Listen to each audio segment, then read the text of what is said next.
Hello viewers, আজকে আমি দেখাবো কিভাবে দুধ সংরক্ষণ করে সম্পূর্ণ পুষ্টিগুণ রাখা যায়। এভাবে আমি দুধটাকে জাল করে নিয়েছি, আর দুধটা একটু ঠান্ডা হয়ে গেলে আমি বোতলে করে রেখে দেবো। আর এই সরটা আমি এখানে মাখনের সঙ্গে রেখে দিয়েছি। এই মাখনটাও আমার দইয়ের মাখন। এরপরে আমি মাখন আর সরটা দিয়ে ব্লেন্ডার করে ঘি তৈরি করে নেব। সেই ভিডিওটাও আমি এরপরে একদিন দেখাবো। দেখুন, দুধটা যদি আমি এভাবে রাখি, কোনো তেল তেল ভাবও আসবে না, ঘিটা আমার বের হয়ে যাবে না।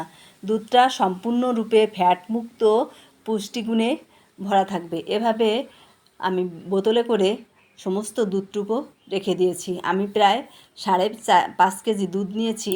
দুধগুলো এখানে 5 কেজি করে সরটা তুলে রেখে দিলাম। এভাবে দুধ সংরক্ষণ অনেক দিন পর্যন্ত করতে পারবেন।